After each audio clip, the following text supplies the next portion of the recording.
All right, this is the answer key to the personal pop quiz in your notebook on pages 9 and 10. Starts at the bottom of page 9 with number 1. All right, if we read through the first problem here, we have a cable car attached from the top of a tower to a point 80 meters from the base. If the cable forms an angle of elevation of 28 degrees to the top of the tower, how long is the cable? So here we have the tower. It is 80 meters here. It has an angle of elevation of 28 degrees. That's 28. And we're looking for how long is the cable. So there's my X, what I'm looking for. Here's my 28 degrees, and so I'm going to be using I have the adjacent and the hypotenuse, so that's going to tell me I'm going to use cosine. So I'm going to take the 28, cosine of 28 is equal to the adjacent over the hypotenuse, so 80 over x. Cross multiply those and then divide. And so I'm going to type in my calculator 80 divided by the cosine of 28, and that's going to give me approximately 90.6 meters. Number 2, a worker is the top of a tower, so up here, looks down to her partner on the ground. The angle of depression to the partner is 35 degrees, so 35 degrees is the angle of depression. We know that this has to be a horizontal line. That also makes this a 35 degrees then. And the tower is 30 feet tall, so here's the tower, 30 feet tall. How far apart are the two people? So we are looking here for the x value of the hypotenuse. And so if we look at our 35 degrees here, what we have is the opposite over the hypotenuse. And so that's how we're going to set this up. The sine of 35 is equal to 30, the opposite, over x, the hypotenuse. And then we're going to need to cross multiply and divide by sine of 35. So this is what we're going to be putting into our calculator, which will give us approximately 52.3. All right, let me enlarge this page here. All right, so looking at this page, you are standing 100 feet from the base of a platform from which people are bungee jumping. The angle of elevation from your position to the top of the platform for which they jump is 60 degrees. From what height are the people jumping? So here you are, I put this little star up here. From what height are people jumping? That's my X. Here's tells me that they jump is 60 degrees. That's right here. 100 feet from the base. This is 100 feet from the base. So when I look at what I have here, this is actually a 30, 60, 90. I have the short side. I am looking for the long side. The long side is the short side times the square root of 3, which is 100 is the short side times the square root of 3. So the x that we're looking for here is 100 times the square root of 3 feet. Number 4, the base of a 12-foot ladder is placed 3 feet from the bottom of the building. How far up the wall will the ladder reach? So here we have 3 feet from the wall. We have a 12-foot ladder.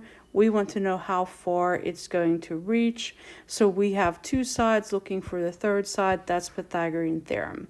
So we have a leg and we have a hypotenuse, and we're looking for the other leg. It says to leave your answer in exact terms. So when we get that x squared equals 135, we know that that's 9 times 15, which is 3 times the square root of 15. Number 5, a lighthouse keeper observes that there is a 3% angle of depression between the horizontal and the line to the side of the ship. If the keeper is 19 meters above the water, how far is the ship from shore? So here's our 3 degree angle of depression. So this is also 3 degrees. 19 meters above the water. how far is our x? So if you look at what we have here, from our 3 degrees, we have the opposite and the adjacent, so that is going to be a tangent. And we're going to have to set that up as the tangent of 3 is equal to the opposite over the adjacent, so 19 over x. Cross multiply, and then divide by the tangent of 3. This is what you're putting into your calculator. And we're getting approximately 362.5 meters. Take a second to move this up.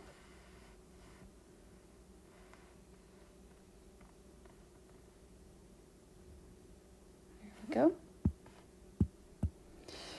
All right, so we have a truck here, and the bed of the truck is 3 feet above the ground. So there is the 3 feet above the ground. I know my truck is fabulous, but let's not pay attention to that. And we have a 9-foot ramp that's installed for loading, and we need to know what angle to make that. So if we're looking for the angle, we know this is going to be an inverse. And if the angle is here, what I have is the opposite and the hypotenuse. So that's going to tell me I'm going to use the inverse sine. So x is equal to the inverse of sine, and that is then the opposite over the hypotenuse, which is 3 divided by 9. So this is what we're typing into the calculator, and it said to round to the nearest degree, so we're getting 19 degrees. All right, numbers 7 through 10 says solve the right triangles. Use exact methods whenever possible. Round the sides to tenths and angle measures to the nearest degree. All right, so when I look at this first triangle here, I have 43, 90, and missing. So if I take that 180 minus 43 minus 90 will give me that z is 47. So I found that. If I look at that, I have been given the 43 degree or angle here, and this side here and this side here, I can say that this is the that this is the hypotenuse and this is the opposite. So then I can use sine of 43 is the opposite over the hypotenuse. And then I'm going to cross multiply those, and then I'm going to be typing this into my calculator and then rounding to the nearest tenths to get my answer at 5.5. I'm still going to stick with that point of perspective at 43, but now I'm going to look at the y and say, well, what I have here is a hypotenuse and an adjacent. So that is going to be that a cosine, and my cosine of 43 is going to be equal to the adjacent, which is y, and the hypotenuse, which is 8. So y over 8. I'm going to cross multiply there, and then this is what I'm going to put in my calculator. Rounding it to the nearest tenth is going to give me 5.9. All right, looking at number 8. Number 8, we have an angle missing. So to find z, we're going to take 180. We're going to subtract out the 62 and the 90, and that's going to leave us that z is 28. We're then going to start right here with 62 being our point of perspective, and I look at that and I see that I have the opposite and the adjacent, and so that's going to tell me that is a tangent. And so the tangent is of 62 is equal to the opposite x divided by the adjacent 20. And when I cross multiply, I'm going to be putting this into my calculator and then rounding to the nearest tenth, which is approximately 37.6. Looking at, staying at 62 and now looking at y, we're going to say that what we have now is the adjacent and the hypotenuse. So the cosine is what we'll use of 62 is equal to the adjacent divided by the hypotenuse. And we should be able to round that then to 42.6. Okay, moving on to the last two. This time, when I go to start, I'm given, of the sides, I'm given 2 of the sides. So here I'm given a leg, and I'm looking for the hypotenuse. That is Pythagorean theorem. And so I have done the Pythagorean theorem there to figure out that side. I then have missing angles. So if I'm looking for angles, that's my inverse functions.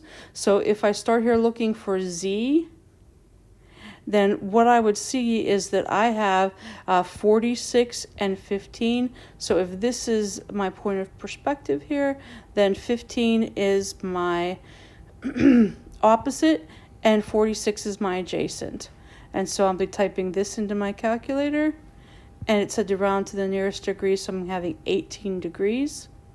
To figure out why, I could use another trig function, but if I look at this, I would have that the interior sum of the triangles is 1/8 of the angles of a triangle is 180. If this is 90, we just found this to be 18, then this will be 72. In number 10, we are given 1 leg and the hypotenuse, and we then have to use Pythagorean theorem to figure out the length of that third side, which happens to be the leg. We then need to find 2 angles. So if I start here with the angle Z, and I say that what I have is the hypotenuse and the opposite, then that's going to be the sine, actually the inverse sine, since I'm looking for the angle. And so that's going to be 19/23. And so I'm going to put that into my calculator and round that to 56 degrees. Our last value here, y, if we have 180 degrees for our interior triangle sum, and we have 180, and we found this to be 56, and we subtract out the 56 and the 90, that's going to give us a value of 34 left for y.